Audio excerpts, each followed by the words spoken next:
Hello friends, welcome to trading Hunar. आज हम इस वीडियो में हिंदुस्तान एरोनॉटिक्स लिमिटेड यानी कि HAL के Q4 FY20 के रिजल्ट्स के बारे में बात करेंगे। दोस्तों, जैसा कि आप जानते हैं, हिंदुस्तान एरोनॉटिक्स लिमिटेड एक गवर्नमेंट ओन्ड एरोनॉटिक्स कंपनी है जो डिफेंस के लिए एयरक्राफ्ट्स और हेलीकॉप्टर्स का प्रोडक्शन करती है। दरअसल ये एक डिफेंस कंपनी है, इसमें इसलिए किसी भी तरह का FII का इन्वेस्टमेंट नहीं है। कल के जो आप रेट्स देख रहे हैं, ये कल क्लोजिंग के रेट हैं।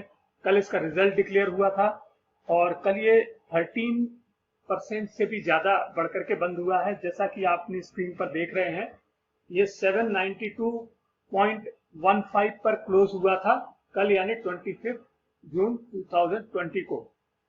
कल मार्केट आवर्स में इसके रिजल्ट आए थे और ये एक जबरदस्त इसमें तेजी आई थी।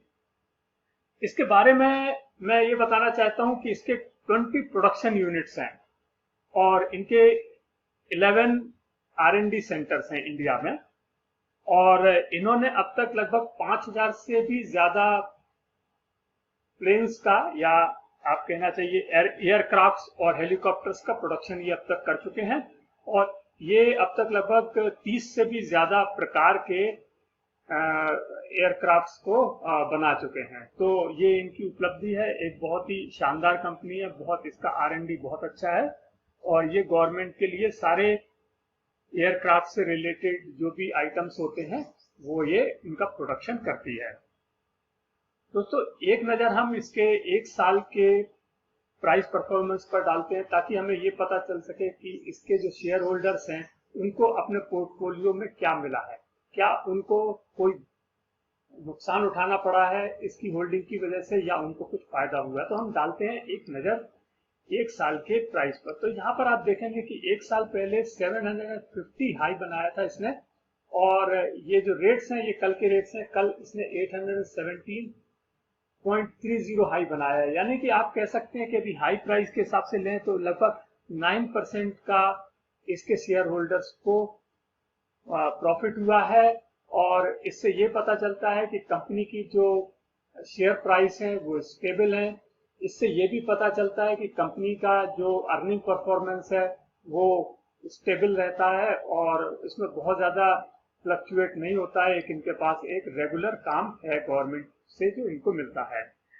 एक नजर हम इसके टेक्निकल एनालिसिस पर भी डालते हैं, उसके बाद में हम इसके क्वार्टरली रिजल्ट्स के बारे में डिस्कस करेंगे। तो हम एक एनालिसिस ले लेते हैं। जैसा कि आप अपनी स्क्रीन पर देख रहे हैं, जनवरी के मिडिल तक इसने लगभग 900 के करीब अपना हाई बनाया था, और उसके बाद में ये शेयर जब गिरा तो कोविड-19 की जो प्रॉब्लम थी उसकी वजह से पैनिक सेलिंग रही और ये मार्च लास्ट तक गिरता गया। और उसके बाद में मार्च के लास्ट वीक से इसमें थोड़ी सी रिकवरी आई, लेकिन उसके बाद में ये फिर गिरा और 15 मई के बाद में इसमें एक दोबारा से चाल आई है। और आप जो कल की आप एक बड़ी ग्रीन कैंडल देख रहे हैं, ये कल का है, जिसमें लगभग की ये 16% के करीब बढ़ गया था और अंत में ये 13.38% जाकर के बंद हुआ है। तो हम इसका एक एनालिसिस कर लेते हैं कि इसमें अब आगे क्या हो सकता है। तो यहाँ पर जैसा आप देख रहे हैं, इसका जो 200 डेज मूविंग एवरेज है वो 684 पर है और इसका जो 50 डेज मूविंग एवरेज है वो 581 है। अभी इसने 200 डेज मूविंग एवरेज को बड़े ही डिसीजिवली तरीके से एक ब्रेकआउट के साथ में इसको तोड़ा है, और इसका मतलब मार्केट को इसके रिजल्ट्स पसंद आए हैं और ये एक ब्रेकआउट है, क्लियर ब्रेकआउट है, और इससे अभी ये शेयर और भी ऊपर जाने की उम्मीद लग रही है। तो एक नजर हम डाल देते हैं इसके RSI पर। RSI अभी 83.41 है और ये ऊपर की ओर पॉइंटर किए हुए है। हालांकि इसमें थोड़ा बहुत छोटा मोटा करेक्शन आता रहेगा, लेकिन अल्टीमेटली इसका जो एक डायरेक्शन है शेयर का वो ऊपर की तरफ ही लग रहा है, क्योंकि ये अपने 200 डेज मूविंग एवरेज के ऊपर इसने एक ब्रेकआउट लिया है। तो उससे ये कंफर्मेशन होता है कि ये अब एक बुल रन में चलने वाला है शेयर। एक नजर डालते हैं इसके स्टॉकिस्टिक मोमेंटम पर भी। तो स्टॉकिस्टिक मोमेंटम थोड़ा सा वीक नजर आ रहा है। इसकी वजह से हो सकता है कि इसका मोमेंटम जो अभी तक बना रहा, जैसे मैंने आपको बताया कि मई के सेकेंड वीक से इसमें चाल शुरू हुई थी और वो लगातार बनी रही और प्राइसेस इसके बढ़ते रहे। तो अभी वो जो है थोड़ा सा कम हुआ है, लेकिन फिर भी ये अपने प्राइसेस को मेंटेन रखेगा और इसके बाद में इसका जो है जो मोमेंटम वो थोड़ा सा कम जरूर हो सकता है। तो ये था एक technical analysis Hindustan aeronautics limited का। अब हम बात करते हैं इसके क्वार्टरली रिजल्ट्स की। तो क्वार्टरली रिजल्ट्स में जैसा आप जानते हैं हम इसमें 3 पैरामीटर्स लेते हैं, रेवेन्यू, एबिटा और प्रॉफिट। बारी बारी से इनकी चर्चा करते हैं। रेवेन्यू देख लेते हैं इसका कितना रेवेन्यू रहा। तो लास्ट ईयर FY 19 में, Q4 FY 19 में इन्होंने 10,272 करोड़ का बिजनेस किया था, रेवेन्यू इनकी जनरेट हुई थी। और इस बार इन्होंने 10,482 करोड़ का बिजनेस किया है, यानी कि इसमें एक इंक्रीज हुआ है लगभग 2% का। और ये जो 2% का रेवेन्यू है इस तरह के बिजनेस में एक ठीक है, क्योंकि ये इनको जो भी काम मिलता है वो ज्यादातर गवर्नमेंट से ही मिलता है। अब इसके बाद में हम देख लेते हैं इसका एबिटा। एबिटा 2,718 करोड़ था FY 19 में, Q4 FY 19 में, और अब Q4 FY 20 में 2,662 करोड़ हो गया है, यानी कि इसमें थोड़ी सी कमी आई है, 2% की कमी आई है। एबिटा इनका 2% गिरा है।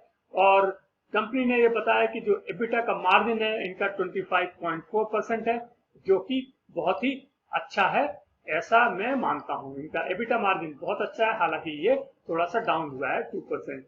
अब देख लेते हैं हम इसका प्रॉफिट। प्रॉफिट इन्होंने लास्ट ईयर Q4 FY 19 में 1,239 करोड़ का प्रॉफिट जनरेट किया था, जबकि इस साल इन्होंने 1,250 करोड़ का प्रॉफिट आफ्टर टैक्स जनरेट किया है, यानी यहाँ पर इनको लगभग 1% की वृद्धि मिली है। तो 1% का से इनका प्रॉफिट आफ्टर टैक्स बढ़ा है, इसलिए मार्केट को इसके रिजल्ट अच्छे आए, इसीलिए इसने कल 15-16% का एक ऊपरी बढ़त बनाई और जहां तक इसने 200 डेज मूविंग एवरेज को भी पार किया। अब हम जरा प्रॉफिट आफ्टर टैक्स के बारे में और जान लेते हैं कि कंपनी का ये कहना है कि जो प्रॉफिट आफ्टर टैक्स है वो 11.93 रहा है इस क्वार्टर में, और वो भी एक रीजनेबल मैं मानता हूं। और कंपनी अभी जो न्यू टैक्स रेट सिस्टम है सेक्शन 115BAA में, उसमें इन्होंने उसमें जाने का डिसाइड किया है और उस सिस्टम को ये अडॉप्ट करेंगे। और इसीलिए इन्होंने अपने जो भी डिफर्ड टैक्स एसेट्स थे उनको इन्होंने एडजस्ट कर दिया है। तो ये था कंपनी का HAL का अर्निंग परफॉर्मेंस या क्वार्टरली रिजल्ट्स। एक बार हम इसकी समरी देख लेते हैं और देखते हैं कि क्या मार्केट को इन्होंने बीट किया है या नहीं। तो ये हम देखते हैं, इन्होंने रेवेन्यू के मामले में 2% की वृद्धि हुई है, इन्होंने मार्केट एक्सपेक्टेशन को बीट किया है, लेकिन एबिटा इनका 2% कम हुआ है, तो मार्केट को वो एक्सपेक्टेड नहीं था, इन्होंने मिस किया है। और जहां तक प्रॉफिट की बात है वो इनलाइन है, आप कह सकते हैं कि मार्केट के अनुरूप ही आया है। अब नजर डालते हैं हम इसके ट्रेडिंग पैटर्न पर, एक हफ्ते के ट्रेडिंग पैटर्न पर। तो आप देखेंगे कि कल 25 जून को जब इनका रिजल्ट आना था तो इसमें लगभग 10,76,000 से भी ज्यादा की ट्रेडिंग हुई है, और जनरली इस शेयर में लगभग 25 से 30 हजार तक की शेयर की ट्रेडिंग ही होती है। लेकिन कल इसमें एक बहुत जबरदस्त ट्रेडिंग हुई, क्योंकि इसका रिजल्ट अच्छा आया, मार्केट को अच्छा लगा। और यहाँ पर आप देख सकते हैं कि कल इसने हाई भी बनाया 817.90 का। एक नजर डालते हैं इसके शेयर होल्डिंग पैटर्न पर। जैसा कि मैंने आपको शुरू में ही बताया था कि इसमें किसी भी तरह की फॉरेन इक्विटी नहीं है, क्योंकि ये एक डिफेंस का मैटर है और डिफेंस की कंपनी में फॉरेन इक्विटी अलाउड नहीं है इंडिया में। और जो प्रमोटर्स के पास है यानी गवर्नमेंट के पास लगभग 90% का शेयर है, और अदर फाइनेंशियल इंस्टीट्यूट खास करके इंश्योरेंस कंपनीज में और दूसरे म्यूचुअल फंड्स में लगभग 8.87 का इक्विटी है, और 1.16% इक्विटी वो फ्री फ्लोट है। तो ये देखा दोस्तों आपने हिंदुस्तान एरोनॉटिक्स लिमिटेड का क्वार्टरली रिजल्ट्स Q4 FY 20 का। आपको ये वीडियो कैसा लगा? यदि आपको अच्छा लगा हो तो इसे लाइक कीजिएगा और शेयर कीजिए, और यदि आपने अब तक हमारे चैनल को सब्सक्राइब नहीं किया है तो प्लीज हमारे चैनल को सब्सक्राइब कीजिएगा और बेल आइकन को प्रेस कीजिए। Thank you.